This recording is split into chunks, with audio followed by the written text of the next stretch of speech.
Hello everyone, I'm Mr. Movie Mountain, and today we're here to talk about A Quiet Place, Day 1. In the Quiet Place franchise, directed by Michael Sarnowski, starring Lupita Nyong'o and Joseph Quinn, and of course, Frodo the cat. It's a service cat. In the Quiet Place universe as a spin-off prequel.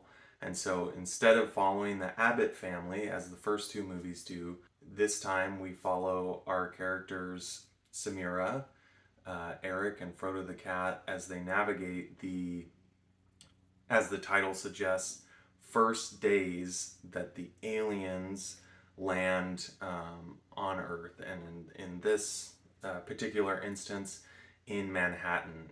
These aliens have this crazy hearing capacity where their head is basically one giant ear. And so part of the success, I think, of the movies is that feeling of you can't make one single noise. I remember the first time I watched the first movie, it was at my sister's house, and some little noise would happen in the kitchen or something, and it was almost like its own jump scare because everyone was afraid of what was going on, which this movie returns to in a successful way, I think, as we follow Samira, who's the main character played by Lupita, and she's terminally ill, so kind of already facing death. And then these monsters show up, and everyone thinks it's the end of the world, and they're killing a lot of people. And she goes on a quest, basically fulfill her dying wish. Now I want to talk a little bit about the performances. So obviously Lupita, everything I've seen her in, she does an amazing job. I'm surprised she's not starring in more movies than she has, but no exceptions in this one. I think she brings an authenticity to the role. You can really feel the sadness, the tiredness of her dealing with this illness, but also so expressive in how she navigates this terrifying world. I think she shows off a genuine bond with her cat Frodo, which, funny little bit of trivia, the actress Lupita was actually afraid of cats and had to go through exposure therapy. It's a service cat. Um, in order to be able to work with the cat on set, but did a really convincing job. Next, you have Joseph Quinn as Eric. He comes off, I would say, at first as kind of a little bit bumbling and innocent. He was in New York going to law school.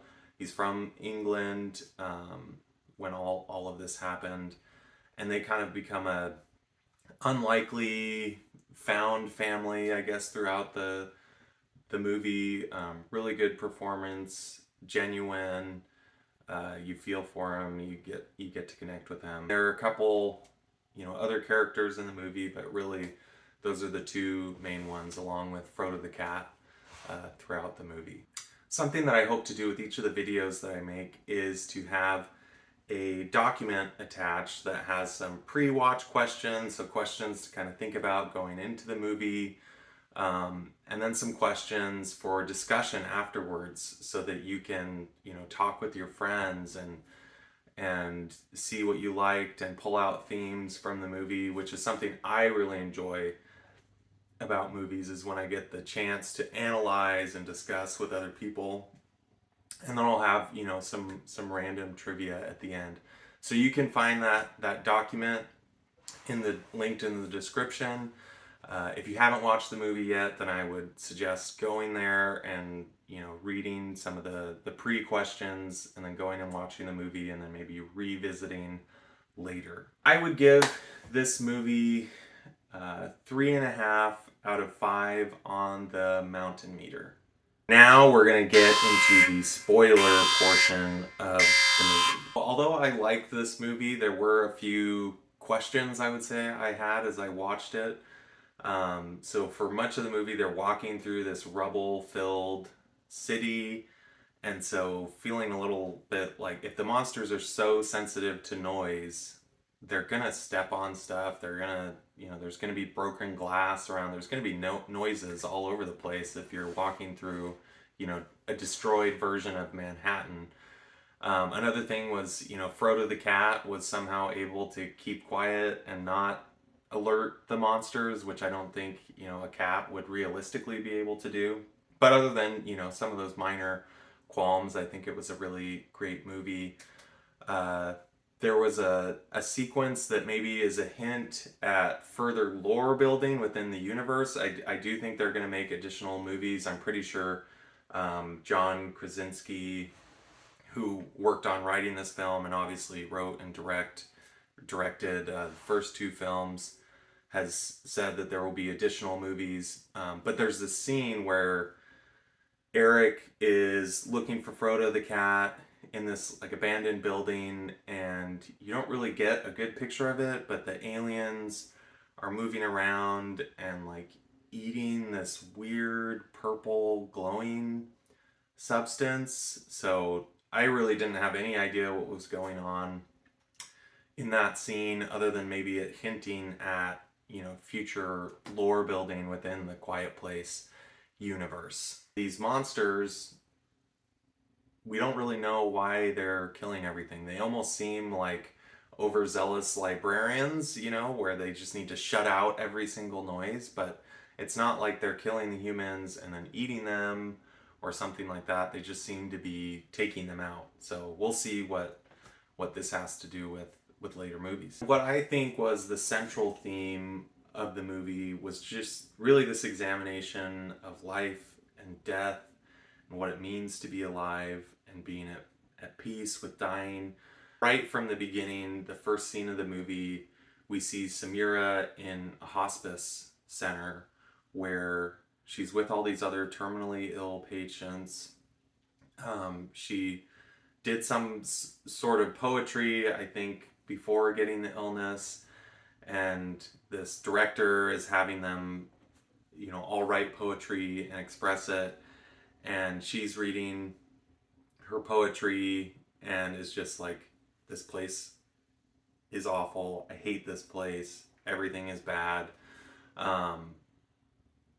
And then as they go out, they leave on a field trip to go see, a puppeteering show. She expresses that she wants to get pizza in the city while they're out.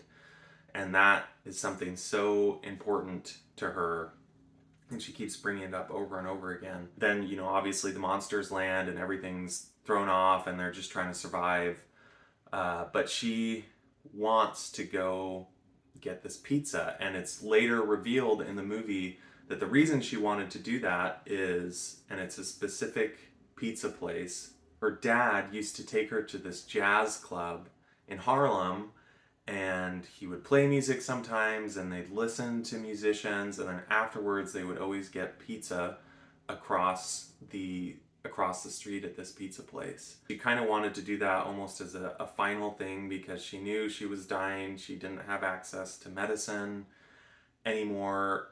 Plus there's these scary aliens running around all the time that could take you out really at any moment. They finally, her and Eric, go across the city. They make it to the pizza place and it's burned down. It's destroyed. But the jazz club is still there. So they go in the jazz club. They have a couple drinks. Eric somehow sneaks off and grabs a pizza from another pizza place. So they're eating pizza and having drinks and a good time. And that's where Samira talks about her dad and really just has, this peaceful, poignant moment in the movie, followed then by trying to help Eric escape.